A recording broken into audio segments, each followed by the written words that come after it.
कैसी भी समस्या हो, माई के तट पर जो व्यक्ति एक बार आ जाता है, बड़े भाव के साथ परिक्रमा करता है, जी, बड़ी से बड़ी समस्या का समाधान वो अपने आप ही खोज लेता है। वो कभी विचलित नहीं होता है, कैसी भी समस्या हो। जी, माई उसको इतना परिपक्व कर देती हैं सारी चीज़ों से लड़ने के लिए। जी, और माई की तो अद्भुत महिमा है ना। जी।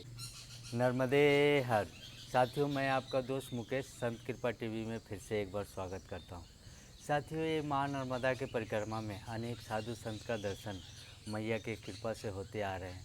आज हम फिर से हरिहर आश्रम पहुँचे हुए हैं, जहाँ पे एक साधु महात्मा रहा करते हैं। और आइए उनसे मैया के इस नर्मदा परिक्रमा के बारे में जानते हैं उनसे। और महाराज जी, हमसे जुड़े सभी भक्तों की तरफ से मैं आपके चरणों में दंडवत प्रणाम करता हूँ। हमारी तरफ से भी आप सभी को हर हर नर्मदे, हर हर महादेव। जी महाराज जी, ये मैया की परिक्रमा का क्या महिमा है जो इतने साधु संत लोग यहाँ परिक्रमा कर रहे हैं? इतनी लंबी, इतनी कठिन परिक्रमा भी इतने प्रेम से हो पा रहा है, क्या महिमा है मैया की? हाँ, वाह, बड़ा सुंदर प्रश्न है आपका। जी, कैसी भी समस्या हो, माई के तट पर जो व्यक्ति एक बार आ जाता है, बड़े भाव के साथ परिक्रमा करता है, जी, बड़ी से बड़ी समस्या का समाधान वो अपने आप ही खोज लेता है। वो कभी विचलित नहीं होता है, कैसी भी समस्या हो। जी, माई उसको इतना परिपक्व कर देती हैं सारी चीज़ों से लड़ने के लिए। जी,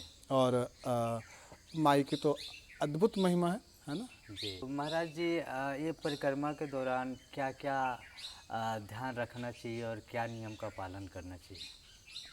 बहुत अच्छी बात पूछी है आपने। जी, चूँकि ये अपना हरिहर आश्रम ये भी परिक्रमवासियों की सेवा के निमित्त ही यहाँ जी, जो है। जी, और हम लोग भी परिक्रमवासियों की सेवा के निमित्त ही यहाँ रहते हैं। जी, जी, तो चूँकि हमने देखा कि लोग बड़े भाव के साथ आते हैं, लेकिन कुछ चीज़ों का वो लोग ध्यान नहीं रखते हैं। जैसे जी, जब जल उठाते हैं तो जहाँ से संकल्प लेते हैं तो वहाँ से कुछ चीज़ें बताई जाती है उनको जी, जी, कि ये चीज़ करना है, ये चीज़ नहीं करना है। जी, लेकिन एक अद्भुत बात यह है, अ, घर परिवार रिश्तेदार शादी विवाह है, काम क्रोध लोभ मोह सब कुछ छोड़ के आ जाते हैं। जी, लेकिन जो चीज़ छोड़ना चाहिए उसको नहीं छोड़ पाते जी, जी, हैं। जो चीज़ छोड़ना चाहिए उसको नहीं छोड़ पाते हैं, नहीं छोड़ पाते। है ना। हाँ, और यहाँ आकर के वो लोग समझ नहीं पाते हैं, देख नहीं पाते हैं। जैसे जी, जी, एक छोटा सा मैं आपको उदाहरण दूँ। जैसे वो लोग जब सूल पानी की झाड़ी में या अन्यत्र पूरे माई की, जैसे डिंडोरी हो गया, जहाँ व्यवस्थाएं बहुत कम हैं, जी, वहाँ भी उन लोगों को, जी, परिक्रमावासियों को, जी, जी, सभी लोग कितने सुंदर भाव से प्रेम के साथ उनके पास जो कुछ भी होता है तो प्रेम के साथ उनको खिलाते हैं, पिलाते हैं, बैठाते हैं। जी, जी, जी, ठीक है। इसके बाद भी लोगों को समझ में नहीं आता है, उन्हीं के सामने जी, अपने खून पसीने की कमाई से 10 रुपए 20 रुपए 30 रुपए का धूम्रपान उन्हीं के सामने आग लगा देते हैं। उन लोगों को बड़ा कष्ट इस बात का होता है कि हम लोग 10-10 5-5 रुपए इकट्ठा करके, अपने मेहनत की कमाई से इकट्ठा करके हम लोग इनको चाय शक्कर पत्ती नमक तेल सब्जी भाजी का व्यवस्था का इंतजाम करते हैं। जी, जी, जी, और ये लोग जो है ना, जी, करते क्या है, सभी नहीं, जी, कुछ लोग, कुछ लोग। लेकिन उनको भी समझना चाहिए जी, ना, जी, जी, है ना। जरूर, जरूर, जी, जी, तो लोग क्या करते हैं कि जैसे गांजा पीते हैं, 200 रुपए की पुड़िया, और हमारे ही सामने आग लगा करके उसको जो है ना धुआं उड़ा देंगे, और हमसे साबुन मांगेंगे, महाराज जी थोड़ा सर्फ होगा क्या।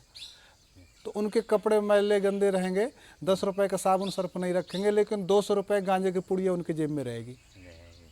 ठीक है।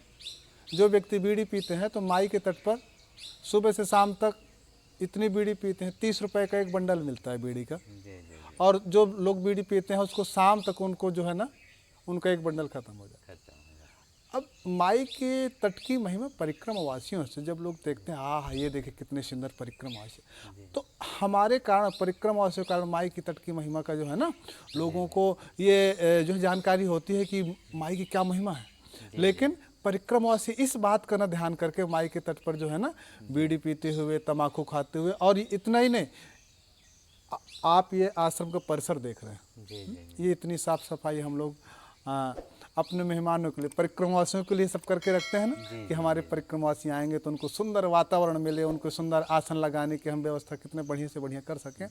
लेकिन वो परिक्रमवासी यहीं पर आकर के और जब बीड़ी पी करके यहीं पर जो है ना तोड़ करके और यहीं फेंक देते हैं तो थोड़ा सा कष्ट होता है कि हम लोग इनकी सेवा के लिए कितने सुंदर भाव के साथ हम लोग इनकी प्रतीक्षा में रहते हैं और ये लोग हमारे ही सामने जो है ना तम्बाकू खा करके ही थूकेंगे, बीड़ी पी करके ही फेंकेंगे, गांजा पी करके जो है ना हमारे ही सामने ऐसा कर, तो फिर बड़ा कष्ट होता है ना। तो इस बात से हमको थोड़ा सा ये है कि आपके माध्यम से अगर ये चैनल संत कृपा टीवी चैनल के माध्यम से जो भी भक्तजन इस चीज़ को देखेंगे, समझेंगे, तो मेरा ऐसा मानना है कि कुछ ना कुछ जो है वो प्रेरणा जरूर लेंगे कि जीवन में हम लोग जो है अगर 10 रुपए के हिसाब से भी अगर देखा जाए तो साल में हमारा हज़ारों रुपए में हमारा केवल थूकने और केवल फूकने में जाता है ना। तो इस प्रकार से हमको धूम्रपान व्यसन आदियों से बच करके और माई के तट की महिमा को जो है ना हाँ उजागर करते हुए और अपनी भारत भूमि की, अपनी संस्कृति की, अपनी सनातन की रक्षा करते हुए और अपने हमारा जो सत्य सनातन धर्म है ना, हम लोग सब इसके ध्वजावाहक हैं, है ना। तो आज आप इधर आए, हमको बहुत अच्छा लगा। आपके टीवी चैनल के माध्यम से बहुत से लोगों को माई के तट की महिमा को जानकारी भी होगी, उसके लिए आपको बहुत बहुत धन्यवाद। हर हर नर्मदे, हर हर नर्मदे, नर्मदे हर। तो साथियों, महाराज जी जैसे बताया कि नशा का बिल्कुल त्याग करें।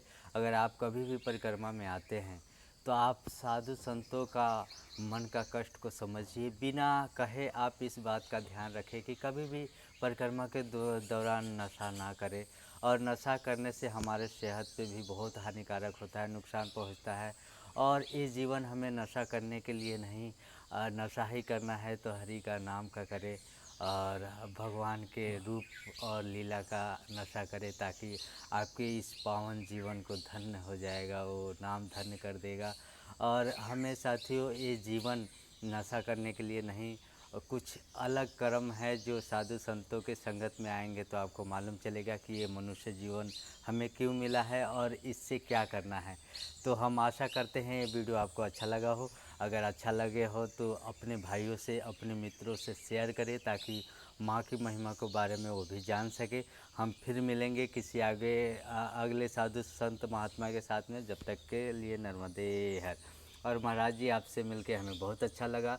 हम आशा करते हैं कि आपको भी अच्छा लगा होगा और हमसे कुछ गलती हो गई। नहीं, आप तो साधक हैं, आप तो साधक हैं, आप तो माई के ऐसे लाडले पुत्र हैं कि आप मैया की महिमा को जन जन तक पहुंचाने का काम करते हैं। उसके लिए आपको हमारी तरफ से बहुत बहुत साधुवाद, बहुत बहुत धन्यवाद। नर्मदे हर। नर्मदे।